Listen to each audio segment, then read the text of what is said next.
اور اس مسجد کے اندر پہنچ کر آپ نے تمام انبیاء اور رسل کی امامت فرمائی۔ یہاں پہ آپ نے 2 رکعت نماز پڑھائی، جس میں سارے انبیاء اور رسل جو دنیا سے پردہ کر چکے تھے ان کو اللہ تعالیٰ نے وہاں پہ پہنچایا، وہ وہاں پہ تشریف لائے اور آقا صلی اللہ علیہ وآلہ وسلم کی شان اور عظمت بیان کی۔ سب نے وہاں پہ خطابات فرمائے، اور ان خطابات کے بعد نبی کریم رؤوف الرحیم صلی اللہ علیہ وآلہ وسلم نے اپنے ارشادات عالیہ سے ان کو نوازا، اور اس کے بعد آپ نے ان سب کو 2 رکعت نماز پڑھائی۔ اور یہی وہ نماز ہے، عظمت اور فضیلت کا وہ منظر وہاں پہ دیکھنے میں آیا کہ جس کی بنا پر آقا صلی اللہ علیہ وسلم کا ایک لقب امام الانبیاء ہمارے سامنے آتا ہے۔ اس موقع پر انبیاء کرام نے جو خطابات ارشاد فرمائے، یہ جو جلسہ ہوا، انشاءاللہ ہم آگے کسی ویڈیو میں ان خطابات کے بھی کچھ مخصوص حصے آپ کے سامنے لائیں گے، تاکہ ہمارے ناظرین کو اندازہ ہو کہ نبی کریم رؤوف الرحیم صلی اللہ علیہ وآلہ وسلم کو اللہ رب العزت نے کس عظمت اور کس بلندی سے نوازا ہے۔ اس کا کچھ جھلک ہم دیکھیں گے اس پروگرام میں۔ تو مسجد اقصیٰ، اس کی اسلام کے اندر اہمیت کیا ہے؟ اس کی اہمیت ایک تو یہاں سے واضح ہو گئی کہ آقا صلی اللہ علیہ وسلم کی زندگی کا سب سے خوبصورت اور سب سے عظیم سفر جو معراج کا سفر کہلاتا ہے، وہ اسی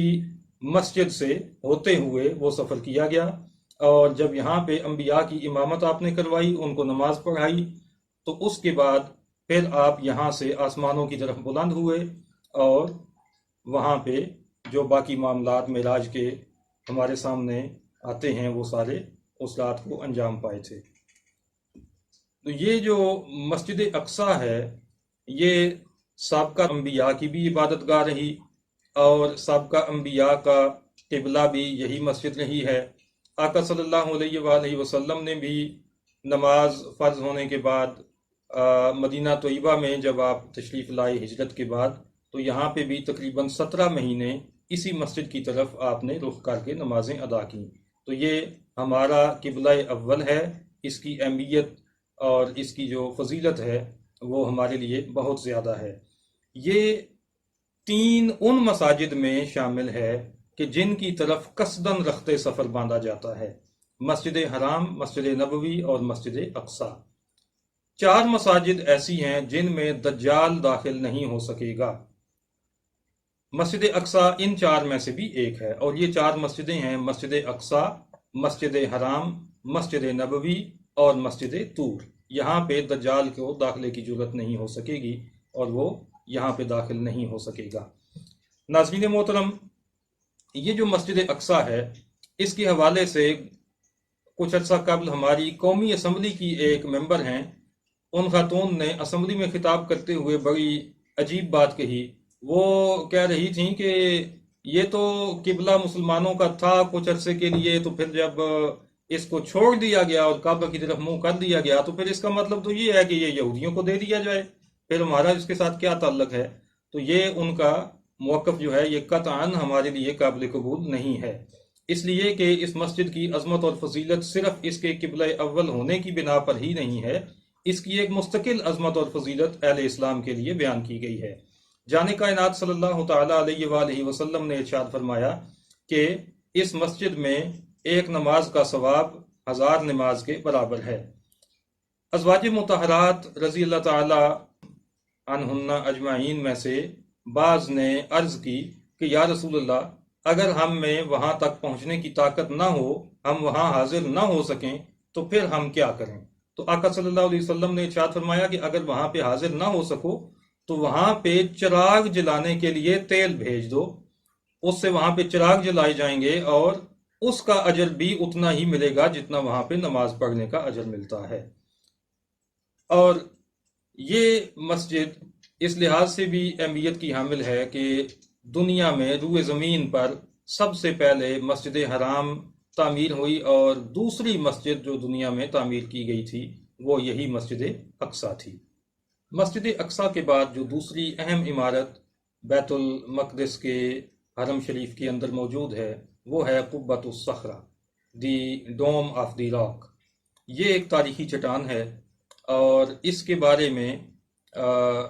فیض ملت مفتی محمد فیض احمد اویسی رضوی رحمۃ اللہ تعالی علیہ نے اپنی کتاب بیت المقدس کے اندر کچھ روایات نقل فرمائی ہیں۔ آپ بتاتے ہیں کہ حضرت نوح علیہ السلام جب اپنی کشتی سے طوفان ختم ہونے کے بعد اترے تھے تو وہ یہی چٹان تھی جس کے اوپر آپ نے قدم رکھا تھا، اور پھر اس میں آپ یہ بھی بتاتے ہیں کہ حضرت اسرافیل جب قیامت کے قریب سور پھونکیں گے تو وہ اسی چٹان کے اوپر کھڑے ہو کر سور پھونکیں گے۔ اور اس چٹان کی ایک اہمیت یہ بھی ہے کہ جان کائنات صلی اللہ علیہ وسلم نے بھی جو زمین سے آسمانوں کی طرف سفر شروع کیا تھا اس کا آغاز بھی یہیں سے کیا گیا تھا۔ یہ چٹان حضرت فیض ملت بتاتے ہیں کہ زمین سے فقط 2 گز بلند ہے، اور اس چٹان کے اوپر ایک 8 پہلو 8 سائڈوں والی ایک بلڈنگ تعمیر کی گئی ہے، بہت خوبصورت بلڈنگ ہے، اور اس کے اوپر ایک سنہری گنبد تعمیر کیا گیا ہے۔ اس کو قبۃ الصخرہ کہا جاتا ہے، یعنی چٹان والا گنبد۔ تو یہ عمارت دنیا کی خوبصورت ترین عمارتوں میں سے ایک تسلیم کی جاتی ہے۔ اموی خلیفہ عبد الملک بن مروان نے اس کو تعمیر کروایا تھا۔ ناظرین، یہاں پہ یہ بات بھی ذہن نشین کر لیں کہ ہمارے میڈیا پہ، ہمارے اخبارات میں، ہمارے ٹی وی چینلز پہ جب بھی مسجد اقصیٰ کی بات ہوتی ہے تو وہاں پہ جو تصویر دکھائی جاتی ہے وہ مسجد اقصیٰ کی تصویر نہیں ہوتی، وہ قبۃ الصخرہ کی تصویر ہوتی ہے۔ اور مسجد اقصیٰ کی جو تصویر ہے اس کا جو گنبد ہے وہ سرمئی رنگ کا ہے، وہ گولڈن نہیں ہے، وہ سرمئی رنگ کا ہے، اور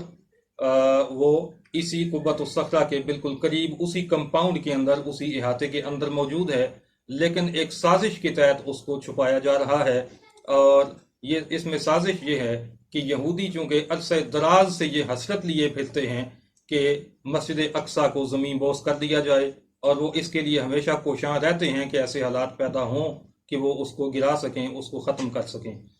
تو انہوں نے ایک سازش کے تحت تصویریں وہ عام کر رکھی ہیں جو قبۃ الصخرہ کی ہیں، تاکہ اگر کسی وقت وہ موقع پا کے مسجد اقصیٰ کو شہید کر دیں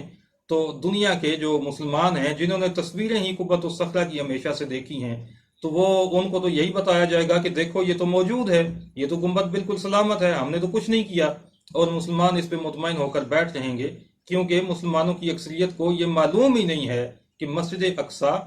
وہ گولڈن گنبد نہیں ہے بلکہ وہ سرمئی رنگ کا گنبد ہے، جس کی تصویر اس وقت آپ کے سامنے ہم سکرین پر آپ کو دکھا رہے ہیں۔ تو یہ ہے مسجد اقصیٰ، اور یہ جو گولڈن کلر کا گنبد ہے اور اس کے ساتھ 8 پہلو ایک بلڈنگ یہاں پہ نیلے رنگ میں موجود ہے، یہ ہے قبۃ الصخرہ۔ بہرحال مسجد اقصیٰ ہو یا قبۃ الصخرہ ہو، القدس کے حرم شریف کی یہ دونوں عمارتیں مسلمانوں کے لیے بہت زیادہ اہمیت کی حامل ہیں۔ اللہ تعالی ہمیں یہ توفیق بخشے اور ہمارے حکمرانوں میں یہ غیرت پیدا ہو کہ وہ اس کے لیے جہاد پہ آمادہ ہوں اور یہودیوں کے ظلم و ستم کو ختم کر کے ایک دفعہ پھر قبلہ اول کو آزاد کروایا جائے اور اس کی رونقیں بحال کی جا سکیں۔ اسی پہ آج کی گفتگو کو ختم کرتے ہیں، انشاءاللہ اگلی ویڈیو میں مزید معلومات آپ کے سامنے پیش کی جائیں گی۔ والسلام۔